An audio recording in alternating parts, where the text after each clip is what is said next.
Hey everybody, what is going on? This is Scott Garber back in the saddle of the ProFluence Sports Podcast, where we're putting the spotlight on founders, investors, executives across the global sport landscape. Today, I'm excited to welcome our next founder, Amanda Gunville, pioneering the way that we think about fluency and football through her platform, ChampEra. It's not my story to tell. Amanda, welcome to the show. How are you doing today? I'm awesome. Thank you, Scott. And thank you for having me. This is fun. I mean, gosh, you have a lot of cool people that you interview, and I'm just happy to be here. Come on, you are right where you're supposed to be. You know that life is perfect. The path is perfect. There's no such thing as a coincidence, and you've earned your way into this seat. It's not given. And so, Amanda, I am so excited today. We're going to talk of life. We're going to talk education, and we're going to use football as the foundation, which, you know, for all you first-time listeners, football is a love language of mine. I played it. I get to work in it now. Today's going to be a little bit different spin. So, Amanda, let's go ahead. Instead of me trying to give a whole preamble,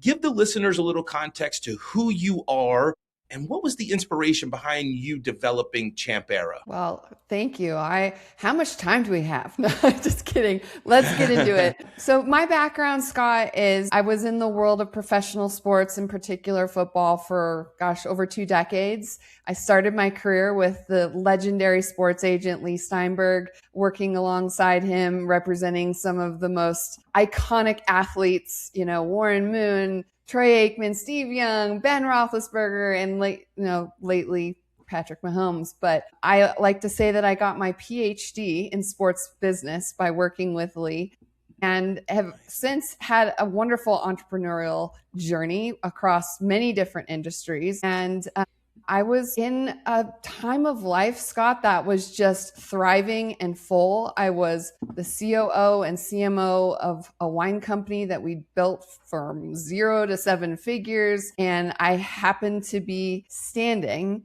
you can't write this, I promise. I was standing in the middle of SoFi Stadium in Los Angeles, talking to the head of sales. I was on a private tour and we were looking at becoming a wine sponsor for the stadium when my phone rang. And I picked it up because I was expecting the call, but I stepped away and it was the doctor. And the doctor said, "Amanda, we have your results. I'm sorry, but you have cancer." And that's when life just stopped. It was one of those moments that you experience in an action movie where the bomb goes off, the world goes silent, and all you hear is a ringing noise. Like, that was my reality at that point. And so that led me to, unfortunately, not one of the easy routes. I had a 2.5-year journey with breast cancer that included over 1.5 years of chemotherapy, 3 or 4 surgeries, and I was sick. And not to mention, I had a 15-month-old. So life came to a screeching halt at that point. But when I came back, I had this moment where last season, I was so excited, Scott. I was so excited to watch football again because for 2 or 3 seasons, I was so nauseous, I couldn't look at a screen. I listened to the Super Bowl. So sad. When you can't watch the commercials, come on. But I went to watch a game, Scott, and I felt this very foreign feeling. And it was this feeling of disconnect that I didn't fully feel engaged with what I was watching. And that was my spark. And I said, holy smokes, if this is the way that I feel, and I have this 20+ year background in the sport at the deepest level, what do the 40 million women who are watching college, NFL, their kids' high school and youth football games, what do they feel like? And that's when I started talking to women and realizing we have a problem to solve. And that's what led me to ChampEra. Holy smokes. Amanda, when I ask this question, you never know what you're going to get. Some founders keep it very surface level, and then I get folks like yourself that open the kimono. And I'd be remiss without saying that this is the power of this platform and what sport gives us. It's to have human conversations. And so your level of vulnerability and taking what would, in any regard be looked at as a setback and now turning it into a superpower, and then being able to build a platform to share it is truly just incredible. So beyond delighted that you're with us, you're healthy, and you're able to go ahead and take that and bring it to the market. Amanda, real quick, before we get into ChampEra, what it is, the impact you're making and how you're doing it, I got to ask, there's a lot of us that are building. There's a lot of us that are trying to figure out our purpose in life. Give me a little insight. You were doing things at the highest level with some of the most decorated folks that you mentioned, as you were introducing yourself. And then there seemed to probably be like a lonely journey in there. How has your purpose in life evolved after sitting with, a near-death experience and some real hard times that seemingly was just you and the cancer? If anything you want to share on that or elaborate, I think these are the conversations that most of us can learn from that have become taboo to talk about. So would love to dive there and then get right back to the business. Absolutely. Well, first of all, the things that are taboo to talk about are the things that we need to talk about, because they are the silent, they're the silent assassins that live in our soul that eat us alive, right? And we need to talk about the things that are hard. And so at the end of the day, my challenge, Scott, was cancer. That was my challenge. But all of us have challenges, whether it's burnout from work, it's divorce, it's aging parents, it's having little toddlers at home, or let's be honest, teenagers are maybe even harder. But, those are all challenges that we experience in life. And I'm not going to sugarcoat it. When I was first diagnosed, it was dark because I looked at my daughter and I could not stop crying because I thought, how selfish am I to have brought this tiny human into the world only to leave her motherless? Because that's what I thought cancer meant, right? Was that cancer meant premature death whenever that came. So it took me a minute, and I had this incredible conversation with my brother when it was about a week after diagnosis, and we went for a walk. And I said to him, I know I need to be positive. I know that will help me in this healing journey and survival, but I cannot shake this dark cloud that is over my head. And he just paused.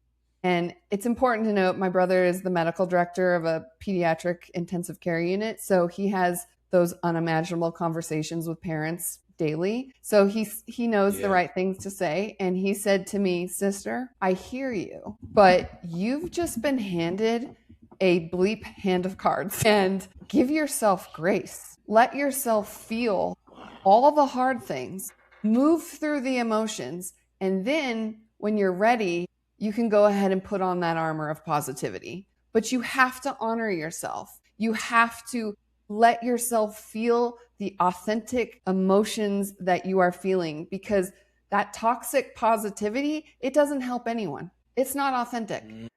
So we have to honor it, cry all the tears, scream, yell, move through it before you can pick up your armor. And so that was my sort of like switch in life, where I said, okay, I'll do that. And I did for a couple weeks. And then I read a book called The Obstacle is the Way by Ryan Holiday, and it changed my life. And it was the premise, if you haven't read it, it should be the first thing on your list. But the premise is, everything in our life that is difficult, that you think is the worst thing ever, is just an opportunity for a pivot into your ultimate destiny. And that's what I had to think about cancer for me, was not why me, but what is this here to teach me? What is this going to do to my life? How can I pivot in a way that I can make it the best thing that's ever happened to me? Now, nobody would wish cancer, divorce, challenging children, hard aging parents. Nobody wishes that on anybody.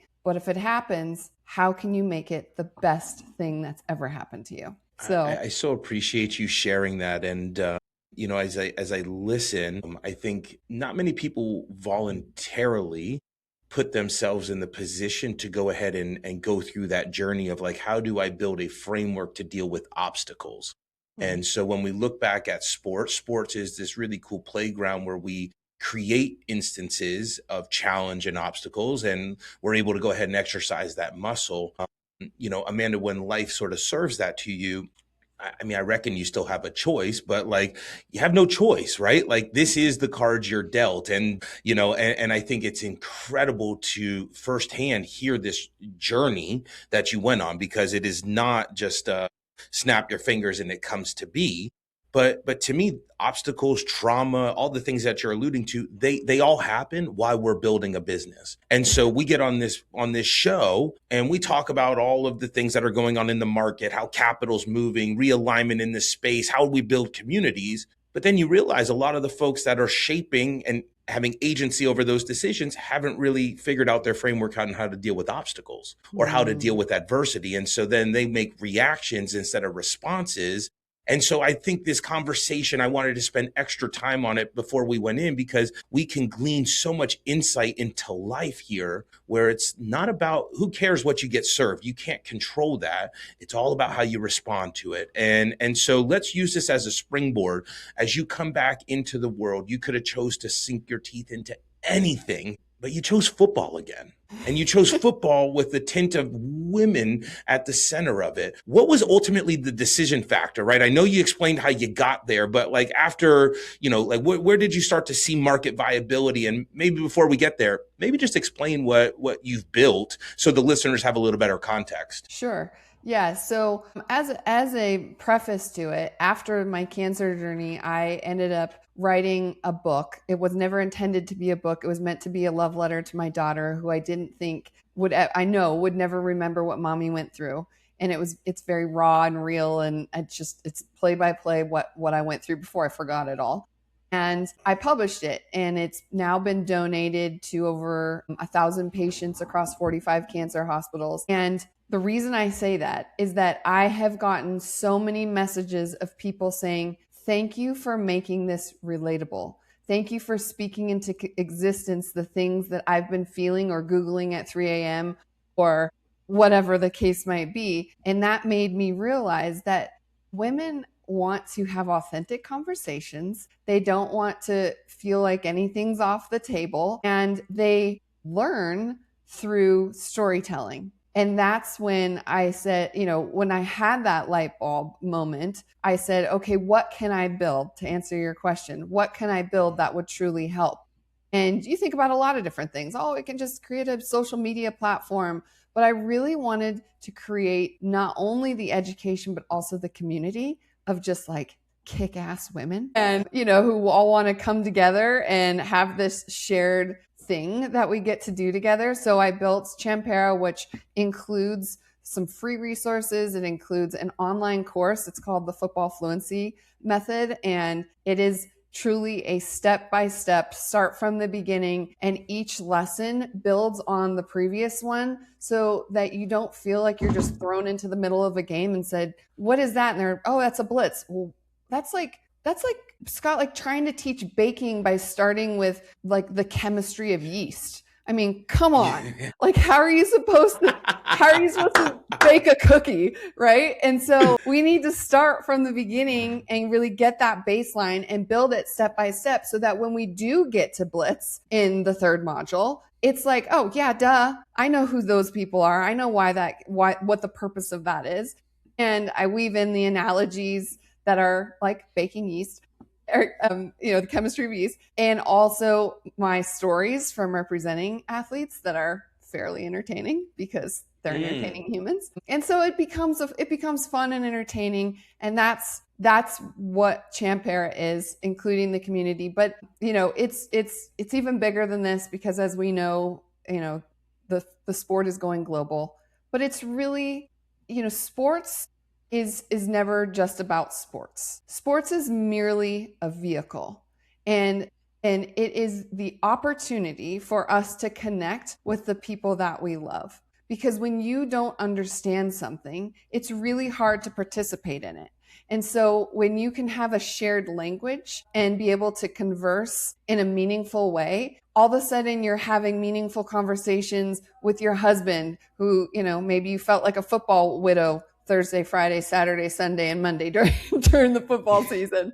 Or, you're at your kids' football games, youth or high school, and you're standing up and you're cheering. And I have so many girlfriends who are like, I am the loudest woman in the stands. I cheer so loud, no clue what I'm cheering about. And so I was like, well, wouldn't you like to know what you're cheering about? And they were like, I would die for that resource. Like, can I be your first customer?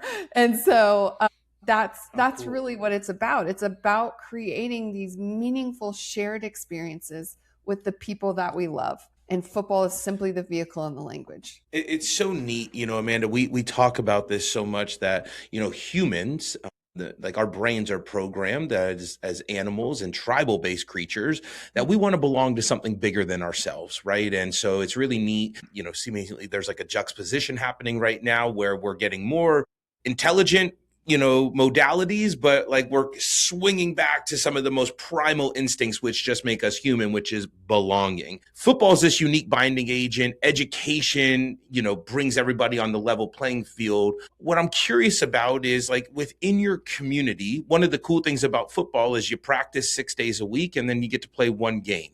Talk to me about like why you talk so much about fluency instead of education, and then confidence is really the product that comes out of this. How do you guys build confidence within this community? Is there an element of practice and using the terminology, then bringing it to the real world? Break that down for us if you don't mind. Yeah. So one, it's about, you said so many like golden things right there that I want to dive into, Go. like social identity theory being one of them, and saying like, yeah, it is absolutely one of the psychological principles that when you feel like you belong to a community, it decreases your depression and the sense of belonging. That's where centurions live, right? Is because they have the sense of community. But when you don't have a shared language, and if you don't understand something, that is actually like the worst thing that can happen.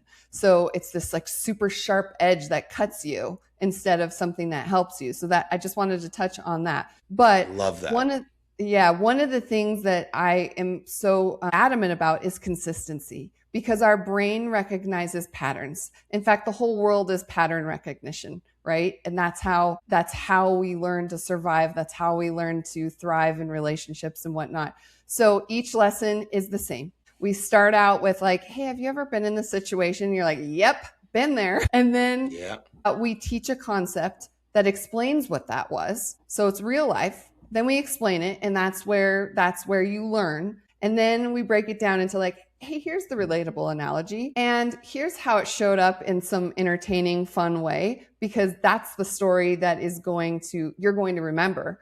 You may or may not remember the actual principle, the actual content, but you're probably going to remember the story I told you, right? Mm-hmm. And then after that, it's, hey, now what are we, okay, we're watching a game. Who am I looking for? What small thing can I do at the next time I have a game on? Or I could go on YouTube and, find a clip, and I'll tell you where that clip is, and actually see it in practice. And then we move on to the next principle, and so it's that consistency over and over and over again that allows somebody to finally stick, as opposed to random, jargon and terminology. And I think it's important to mention here, Scott, that when it comes to women or anyone, whether you're, maybe not even from the United States, right? And you don't like grow up as a little boy playing football, playing catch in the backyard, watching with your dad. It is this language that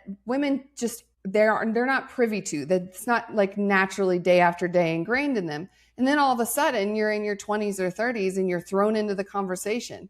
It's like being thrown into the middle of a movie plot and not knowing the main characters. And here's where I think the difference is that so many women say, well, I'm just not really into sports, or like football just isn't my thing. It just feels so confusing. It's just a bunch of guys running around and hitting each other. Well, it's not because you're not a football person. It's because it's never been explained to you in a way that you can actually relate to and understand.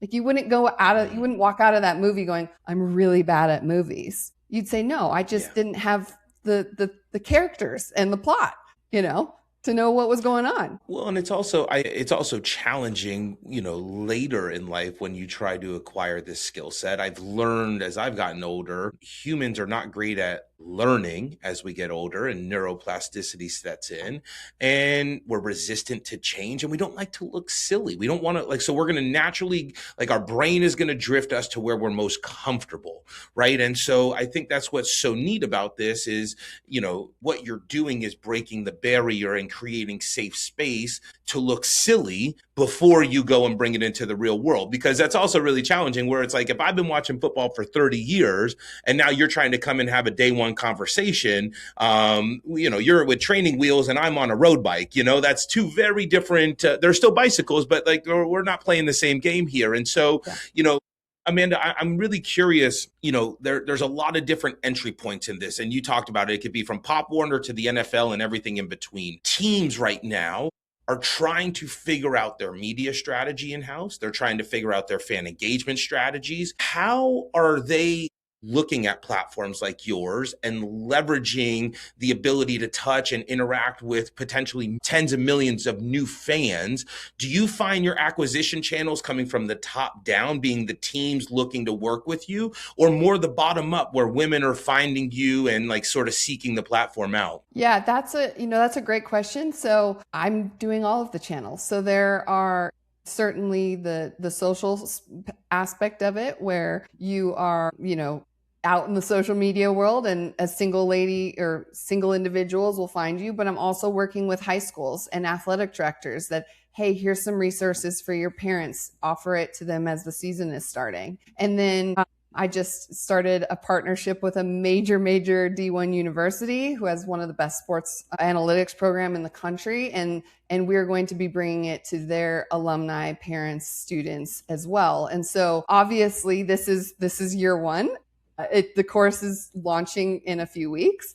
And so we'll see. I know, yeah. We'll see how it all unfolds. But obviously the ultimate goal will be, I think it's only natural that an NFL team would want, why wouldn't you want this kind of education to your entire fandom, right? To be able to, you're acquiring so many female fans right now with the advent of, whether it's girls in flag football now to the Taylor Swift want to see her on TV people, and her even just saying this is just violent chess. This is amazing. And so now you have 100 million people watch her documentary and say, she says something like that, and they say, oh, maybe there's something here. But then they go and Google or YouTube it, and it's like, what? And you might learn a concept here and a concept there, but not the entirety of what it is. And we're not all, married to Travis Kelce explaining it to us every day. I think I'd get sick of it at a certain point, Amanda. It's there's only so much you can take in. So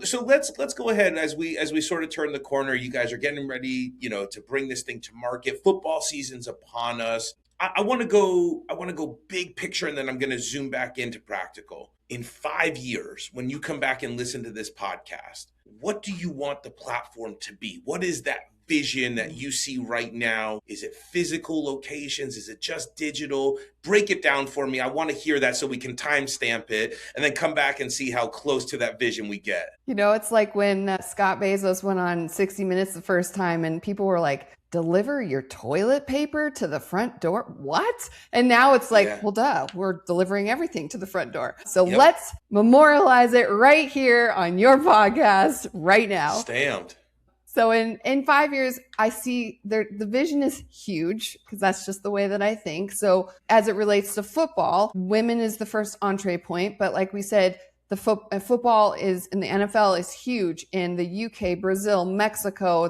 They just went to Australia to start that partnership, Italy. So there's all these new cultures, and it's not dissimilar to what we saw with the World Cup, where you had a bunch of Americans with the scarves around their necks, but they had no idea, a lot of them about the actual game. Same thing. You go abroad and you see people decked out in Raiders gear, but they don't know the game. So not only has the Football Fluency Method gone global and helped as many people as possible, because I'm very careful about how I teach, and that it's not I'm not comparing players to makeup. Okay. I'm using analogies that are cross gender. Yep. it's cooking and whatever, anything that anyone can relate to. But also, this is just the first sport, Scott. Like, there's parents who don't understand baseball, basketball with, basketball behind you, but, lacrosse, hockey, soccer, all of these different sports that need to be translated in a way that makes sense. So Absolutely. it's a big vision. That's the digital side. The other piece is events, because that's my passion. I've ran events for the Super Bowl, MLB All-Star, Formula One, NASCAR. I love bringing people together and having an absolute blast, because connection is what is the spice of life. Like, when we can come together and laugh and have enriching experiences, that I'm like, hey, let's just call it a football weekend. But Yeah. honey, I'm going to go learn football. And I mean, let's bring in wellness. Let's bring in all of the things that make our life full. I love that. And ultimately, I think that's where all the tea leaves are pointing, right? Where it's how do I send the right signal? Then how do I educate and earn trust? Then how do I bring humans together? And then we can figure out what that final product looks like, or what that iteration looks like. And Yeah. I think it's such an exciting time to be building business with the perspective that you bring to it, Amanda. I have two questions, and then we're going to bring this thing home. Well, tackle football is its own beast. We've known it forever. Now we have the emergence of flag, and a lot of folks that have played tackle football don't understand the rules. And I think that's men and women. It's a different game. Are you sticking solely to just, tackle ball, or are you looking at this across the flag landscape as well? Give me the breadth in which you're covering as you bring the platform to life. Yeah. It's starting with tackle, because that's what I know.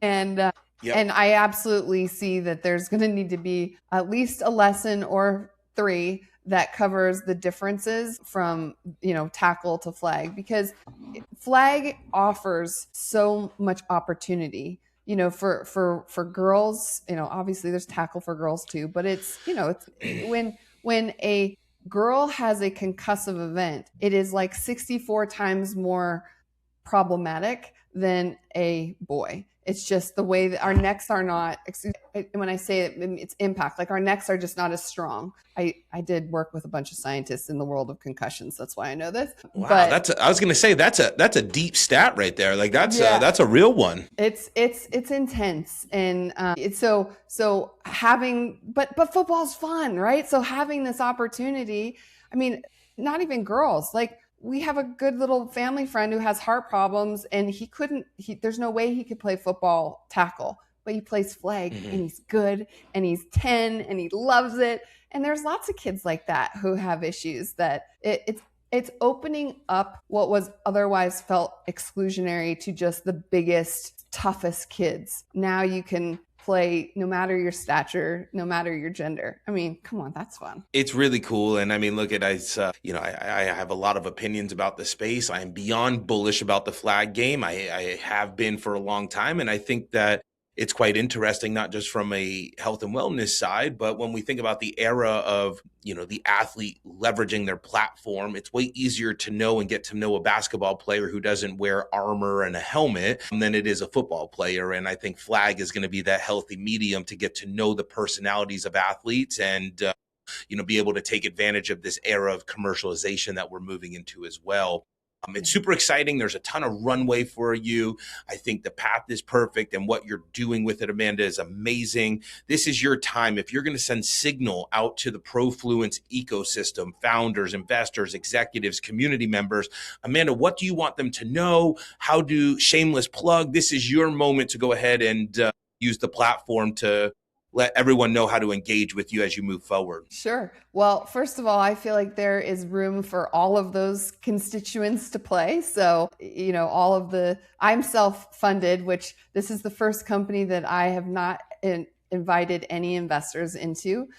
I've raised, I don't know, at this point, probably $20 million for various ventures over the last couple decades. And this is all me. So that's fun. But the rest of it, I mean, there's opportunity there's very natural brand partnerships that come alongside of this. There's teams, all of the people that it could benefit. And the way you find me is on ChampEra.com. So it's champion, right? Like it's my champion era. We're done with cancer. My hair is back. So that's how you remember it. It's ChampEra.com.